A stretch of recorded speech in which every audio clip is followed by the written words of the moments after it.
Merci Madame la ministre. La parole est à Madame Yolaine de Courson. Merci Monsieur le Président. Ma question s'adresse à Madame la ministre du Travail. Madame la ministre, les discriminations sur le marché de l'emploi n'épargnent pas les personnes en situation de handicap. 500 000 demandeurs d'emploi, un taux de chômage qui évolue 2 fois plus vite que pour le reste de la population et une durée d'inactivité qui est en moyenne supérieure de 200 jours par rapport à une personne valide. Tel est le triste sort des personnes en situation de handicap sur le marché de l'emploi. Les entreprises adaptées jouent un rôle très important dans la bataille pour l'emploi durable de ce public. Les entreprises adaptées, ce sont plus de 780 entreprises sur l'ensemble du territoire et près de 30 000 salariés, dont la moitié a plus de 50 ans. Le président de la République a fait de l'accès au travail des personnes handicapées une priorité.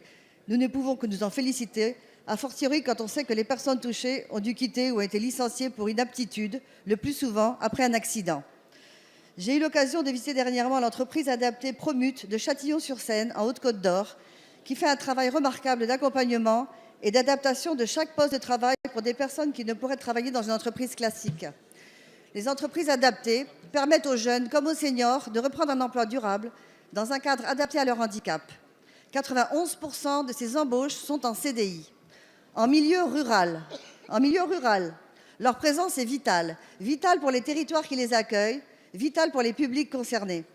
En dehors de ces structures qui, rappelons-le, font appel à des emplois non délocalisables, ces personnes n'auraient que de très faibles chances de se faire embaucher. Le projet de loi de finances pour 2018 prévoit la baisse de 4% du montant global des aides, doublée d'une baisse de 22% de la subvention spécifique qui finance les projets innovants. Il serait regrettable que cela mette en difficulté un modèle efficace et inclusif. C'est pourquoi, Madame la ministre, lors de la séance publique du 8 novembre dernier, vous avez entrouvert une porte pour les entreprises adaptées dans le cadre du PLF 2018, en précisant que vous seriez prête à recevoir une nouvelle fois ces acteurs. Dans ce cadre, pouvez-vous nous indiquer dans quelles conditions pourrait être trouvée une solution de stabilité Madame la budgétaire? députée. La parole est à Madame Muriel Pénicaud, ministre du Travail.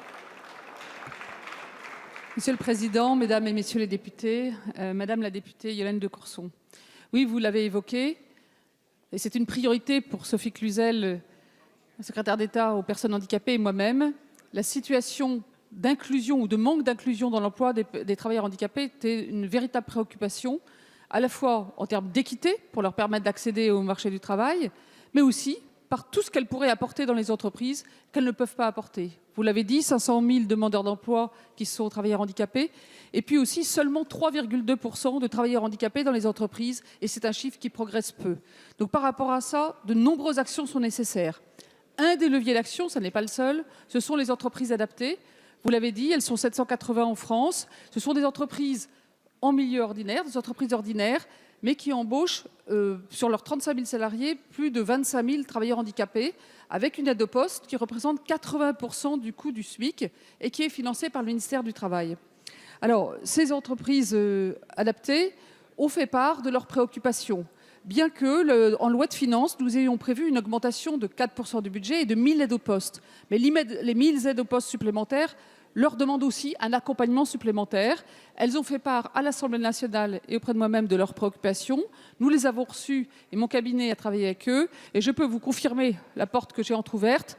Nous reporterons au 1er janvier 2019 la réforme que nous voulons faire qui permettra à la fois de simplifier les 3 types d'aides que nous les apportons, mais de leur donner une visibilité et leur permettre aussi de contribuer, en s'approchant des entreprises d'insertion, de contribuer à l'inclusion dans tous les types d'entreprises. Et pour cela, nous ajouterons en gestion 8 millions d'euros pour résoudre 2018.